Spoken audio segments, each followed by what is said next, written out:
I was devastated. It felt like all the tears in my eyes had dried up.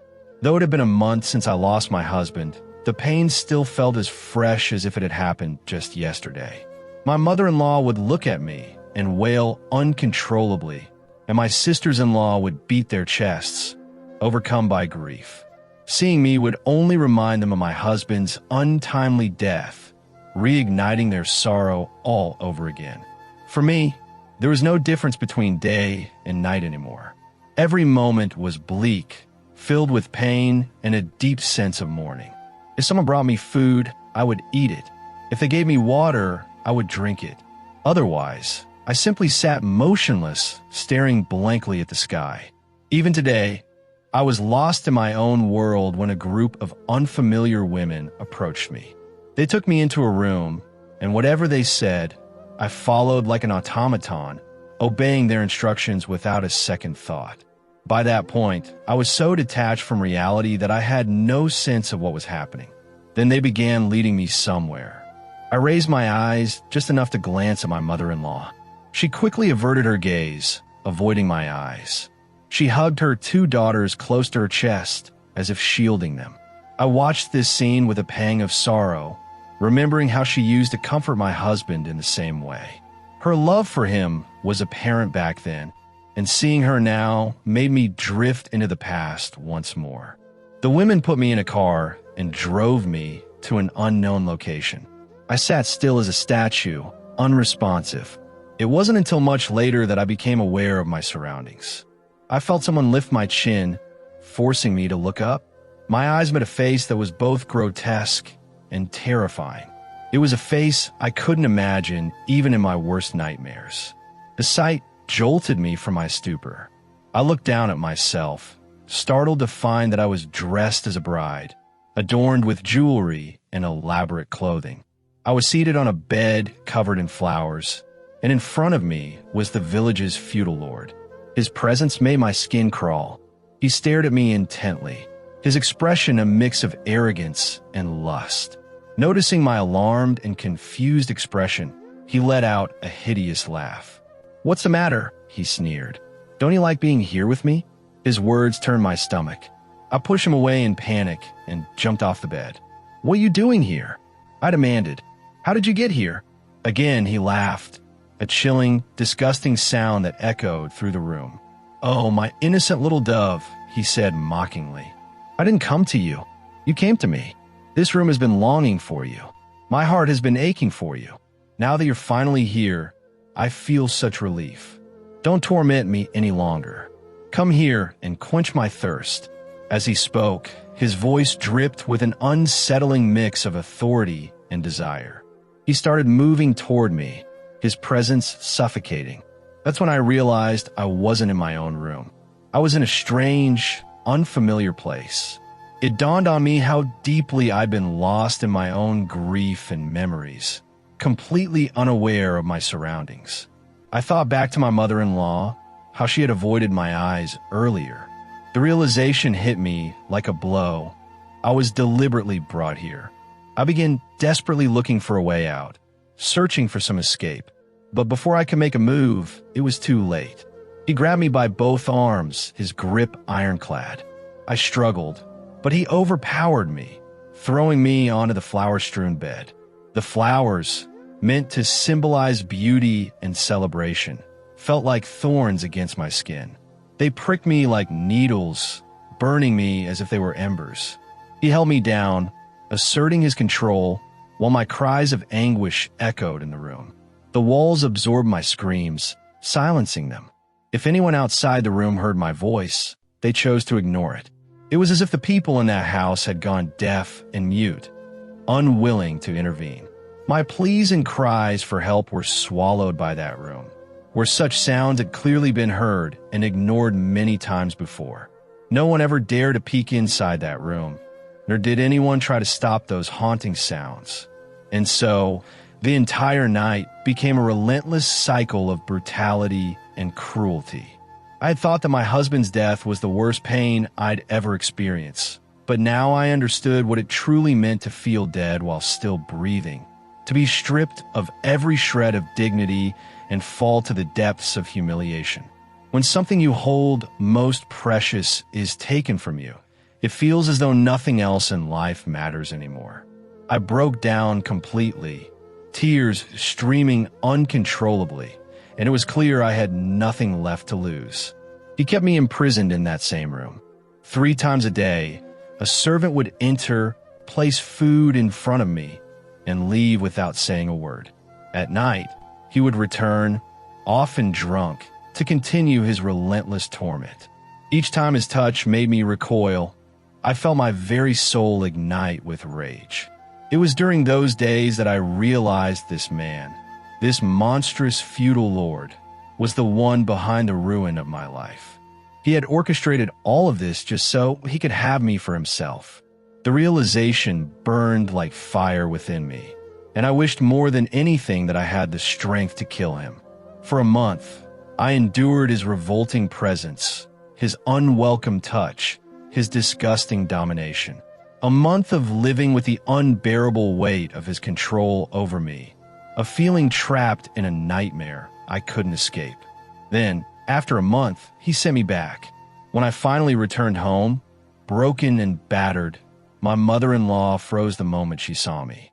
Her reaction was one of fear and guilt, as if she knew the enormity of the betrayal. I walked slowly, wearily, past her and into my room. My legs were weak, and every step felt like a monumental effort. My silent gaze met hers, but I said nothing. What could I say? I was his widow, the widow of her son. I was supposed to be their family's honor. And yet, in front of them, right in front of her, this man had taken me, and they had done nothing. They averted their eyes, their silence an accomplice to my suffering. Would they have reacted the same if it had been one of their daughters? Surely not. I could not understand why they had let this happen. As I sat in my room, trying to process what had become of my life, my younger sister-in-law approached me. "Mother says you should call your family and ask them to come take you," she said bluntly. "You are only here because of my brother. Now that he's gone, there's no reason for you to stay here." Her cold, heartless words cut through me like a knife. I stared at her in disbelief, suddenly jolted out of my numbness. It was as if her cruel remarks brought me back to life, back to a life I no longer recognized. It was then that I remembered I did have a family of my own. I had parents who loved me dearly, who had treated me like a princess. Thoughts of them brought tears streaming down my face. I began sobbing uncontrollably. In the haze of my grief and despair, I almost forgotten that there were people who cared for me, who valued me, who would do anything for my happiness. How could I have lost sight of them? Their love had always been my strength. Thinking of them, I realized how much I longed for their warmth, their support, their unconditional love. At that moment, I felt as if my entire world had collapsed. I felt utterly lost and disconnected. For weeks, I had been living as if in a trance, disconnected from my own life, my own feelings, my own relationships. I hadn't even been aware of the passing days. I had forgotten what it meant to have someone to lean on. I was overcome with shame, confusion, and heartache. My body ached from the physical toll of what had happened, but the pain in my soul was far worse. The wounds on my spirit were deeper than anyone could see. The bruises on my body might fade, but the scars on my heart would remain forever. It was a pain that no one could truly understand. The weight of that trauma, the knowledge of what had been stolen from me, left me shattered. My mind reeled, unable to make sense of the nightmare I'd been through. It felt as though the ground beneath me had disappeared. I wanted to vanish, to sink into the earth where no one could find me. I wished for a release from the unbearable burden of my existence. I remember sitting there, wishing more than anything that I had died instead of my husband. At least then, I thought I wouldn't have had to endure this torment. I wouldn't have been left alone to face such agony. Losing a husband is a devastating blow to any woman. It's as if the entire world turns against her. She becomes a target for cruelty, suspicion, and judgment. It felt as though the walls were closing in on me, as though every face around me was sneering, mocking, whispering. In that moment, I longed for the comfort of my mother's arms. I wanted to bury my face in her lap, to pour out all my pain, my anguish, my fears. I wanted her to stroke my hair, to tell me that it was going to be okay. I had pushed her away too many times before, but now I wished I could go back and accept her invitation. I wished I had gone home when she asked me to, instead of stubbornly staying here. I had ignored her loving words, brushing them off. Now all I could think about was how desperately I wanted to be with her. I regretted not listening to her. I regretted not leaning on her when I had the chance. I had been like a statue, frozen in my grief, but now I longed to run into her embrace and tell her everything. I needed her strength, her warmth, her love. I wanted to feel safe again, to feel human again. Yet here I was, trapped in a place where every moment was a reminder of my loss, my humiliation, my brokenness. My soul cried out for solace, for healing, for the love I'd taken for granted. I knew I had to leave. I couldn't stay in this house, surrounded by people who saw me only as a burden, a reminder of their dead son. I had to find my way back to my family, back to the people who truly loved me. It was the only way I could begin to rebuild myself, piece by piece, from the wreckage of my life. There was no reason for me to stay here any longer. My sister-in-law was right. My husband had passed away, and now there was no one left for me in this house. I had decided to leave the next day. It is always painful for a woman who has poured her heart and soul into a home, who has nurtured and adorned it with her care and love, to suddenly be told she no longer belongs. The moment her husband dies, she is asked to leave, as if she no longer has a purpose there. The anguish, the heartbreak, no one else can truly understand what that feels like. What hurt the most, however, was the hatred that had taken root in my heart against the feudal lord who had tormented me. The sheer cruelty of his actions filled me with such deep resentment that I wanted nothing more than to make him pay. I vowed to ensure that no one would ever dare to dishonor someone like he had dishonored me. That thought echoed in my mind as I drifted off to sleep. In the middle of the night, I was jolted awake by the sound of shouting and commotion outside. For a while, I lay still, trying to figure out whether I was dreaming or awake. The noise grew louder, and I realized it was coming from the courtyard. I sat up with a start and, after a moment's hesitation, opened the door and stepped outside. What I saw left me completely speechless. The ground beneath my feet felt as if it had disappeared. Before me, a scene I could never have imagined unfolded. I had grown up in Karachi, a sprawling metropolis, but even so, I lacked the boldness and brashness of many city girls. I was a college student at the time, but due to financial difficulties, continuing my university education had become impossible for my parents. To ease their burden, I let go of my dreams and settled into a modest, quiet life. I had always carried myself with dignity and modesty. Until that moment, I had never spoken unnecessarily to strangers or even looked at anyone with undue attention. One day, I was walking home with my mother after running errands at the market. As we turned into our street, I accidentally bumped into someone.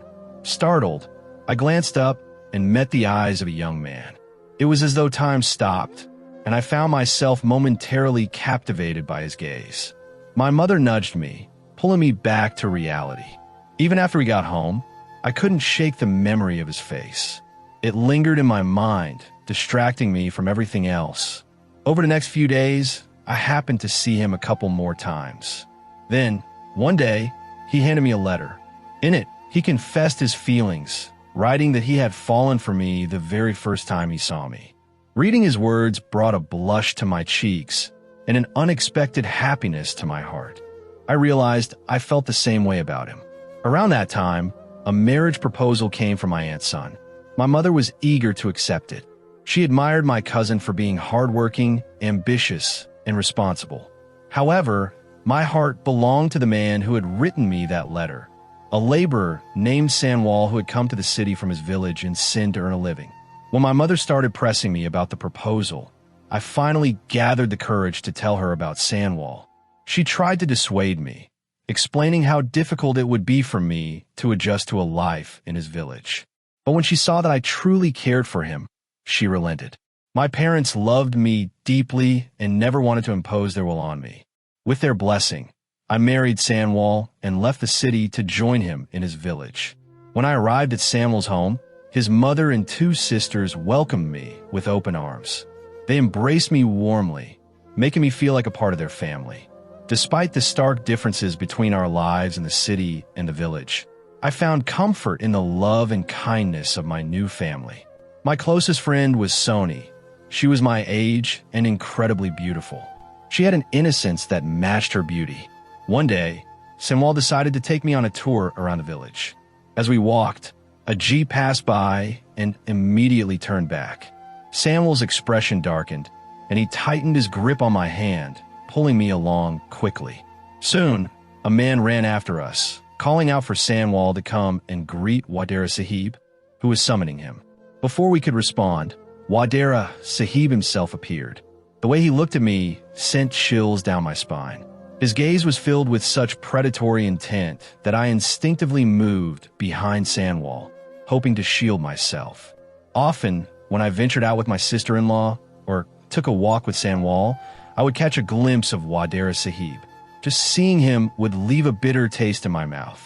Through my sister-in-law, I learned the extent of his depravity. No woman in the village was safe from him. If a young girl caught his eye, he would have her taken from her home. Widowed women were especially vulnerable. He would bring them to his mansion under the pretense of offering them shelter. If they refused, or if someone tried to intervene, he would abduct their daughters and shamelessly pay a pittance, selling them off after using them. People stayed silent, fearing for their honor and safety. They dare not speak against him, as he was incredibly powerful. It was hard to believe such horrors still existed in modern times. How could one man oppress so many? I couldn't understand why the villagers didn't unite against him. If they all spoke up together, surely he wouldn't have the courage to continue his tyranny. That day, Sandwall was supposed to return home. I was getting ready for him when I heard the commotion outside. But it wasn't him walking through the door.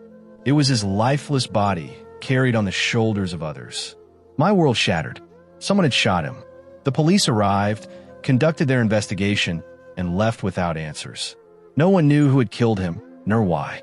My parents came to take me back home, insisting I leave the village. They said there was nothing left for me there, but I was in such a state of shock that I couldn't comprehend anything. Even my mother-in-law softly urged me to go back to my family. At the time, I resented her for trying to send me away. It was only later, after I had been taken to Wadera's mansion by his servants, that I realized why she had been so insistent. That's when I learned the horrifying truth about Sandwall's death. He had been killed by Wadera Sahib. The revelation ignited a fire of hatred within me. I wanted to burn Wadera's entire household to the ground, to end his lineage so he could no longer torment anyone else. Thankfully, Wadera had no sons. Despite having married 4 times, he was denied the blessing of a son. Instead, he had been gifted 7 daughters. Returning home after escaping Wadera's clutches, my only thought was revenge. I knew I had to wait for the right time, but my heart burned with the desire to make him pay. One night, I was startled awake by a commotion outside. I stepped out and saw a group of men, their faces hidden behind masks. They were forcing Sony into their vehicle. Instantly, I knew they were Wadera's men. My body trembled at the thought of what awaited her. I had already been a victim of his brutality and cruelty. I knew exactly what kind of monstrous man he was, one who found pleasure in inflicting pain and suffering on women. If he were to do the same to Sony. No, Sony was so innocent. Such a fate was unthinkable. She didn't deserve any of this. Her mother and father were desperately trying to get her back, pleading and struggling, but the men kept shoving them aside. Watching that scene filled me with anguish. I couldn't help but remember how, on the day I was taken, they hadn't even tried to stop it. And now, seeing their agony over their daughter's abduction, I felt a twisted mix of pain and grim realization. At that moment, a part of me wished I could just die and escape all of this. But then I realized This was my opportunity to exact revenge. If there was ever a chance to settle the score, it was now. I took a deep breath and shouted, "You work for Wadera Sahib, don't you?" The men froze and turned toward me, startled. I continued, "Leave her. Take me to Wadera Sahib. I need to see him. I think there's been some misunderstanding. Maybe he actually meant to call for me." My words left everyone dumbfounded. The family, the bystanders. No one could believe what I was saying. Even the men seemed hesitant. They had clearly seen me leaving his mansion earlier that day, and now here I was, apparently volunteering to return. Their confusion gave me an edge, so I pressed on, "Don't waste time thinking. I'm sure Wadera Sahib wants to see me. Let her go, and I'll come with you." They released Sony. I didn't look back. For whatever reason, perhaps my confidence, perhaps their uncertainty, they agreed. They brought me back to that dreadful place, and as I was escorted in, I saw Wadera Sahib drowning himself in alcohol. He was completely intoxicated. Seeing him again filled me with a hatred so intense it almost consumed me. As I approached, he noticed me and blinked in surprise. Then he let out a vile, mocking laugh. "You're the first woman," he slurred, "to return to me willingly. The rest, they run away. They change their paths when they see me. But you've come back on your own. I must say, I'm flattered." The sheer arrogance in his voice, the way he relished his own cruelty, made my stomach turn. I could barely contain my revulsion, but I knew I had to play along if I wanted to execute my plan. With a calm I didn't feel, I sat beside him and said, "You're right. I've come back because I realized I can't live without you." He stared at me, clearly taken aback. His drunken mind couldn't comprehend my words. "What?" he muttered, his voice thick with disbelief. "I missed you," I continued. "When I left, I felt empty. It hit me that I've grown used to you. I can't imagine life without you." He blinked again, his confusion slowly giving way to a smug, self-satisfied grin. "Really? You mean it?" "Yes," I said, nodding earnestly. I reached out and touched his arm lightly, cementing the illusion. "I need you. Please don't send me away again." That was all he needed to hear. He roared with laughter and poured himself another drink, toasting to his supposed triumph. I watched as he downed glass after glass, descending further into drunken oblivion. When I saw that he could barely hold his head up, I knew the time had come. From within the folds of my clothes, I pulled out the knife I had hidden earlier. My heart pounded as I approached him, and with all the fury I had kept bottled inside me for so long, I struck. The first blow startled him, but before he could react, I struck again. And again. I didn't stop. All the pain he had caused, all the lives he had destroyed, all the torment he had inflicted, it fueled my every movement. His lifeless body slumped onto the bed as his blood soaked the sheets. Even after I knew he was dead, I continued to stab him, unable to stop the rage that had consumed me. Outside the locked door, there was chaos. His men were banging on the door, shouting to be let in. But I didn't hear them. I was too far gone, too caught up in the release of all my pent-up agony. I wanted to tear him apart, to erase his existence completely, because this man had not only robbed me of my husband, but he had also stained my dignity. This wasn't just vengeance. It was justice, a reckoning for all the lives he had ruined. When I finally stepped back, my hands were trembling and my body was covered in his blood. I stood there, staring at what I had done, breathing heavily. Outside, the shouts grew louder, but I felt a strange calmness washing over me. For the first time in what felt like an eternity, I felt a sense of control, of having taken back something that had been stolen from me. Wadera Sahib was no more, and with his death, I hoped to end the cycle of pain and oppression he had created. His touch, his presence repulsed me. Now I was settling every score, extracting retribution from his lifeless body. Soon enough, the door burst open, and a crowd spilled into the room. Policemen, reporters, and some of the mansion servants. I was oblivious to everything. Bright lights shone on my face. They bombarded me with questions, demanding explanations, but my lips remained sealed. I couldn't find the strength to respond to anyone. Eventually, they took me away and locked me up in prison. I stayed silent and lost in thought. My lawyer, urged me to speak up, telling me that remaining quiet would serve no purpose. "You must explain why you committed this murder," she insisted. I looked at her with bloodshot eyes and said, "I had no other choice. That Wadera had made life unbearable for the villagers. He ruined my life, stole my husband from me. This was my revenge." I later gave the same testimony in court, explaining why I had done what I did.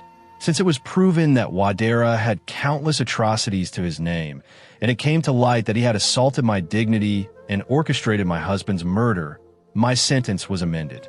Instead of life imprisonment, I was sentenced to 10 years in prison. The day my parents came to visit me, my mother embraced me tightly, crying out, "Why did you do it?"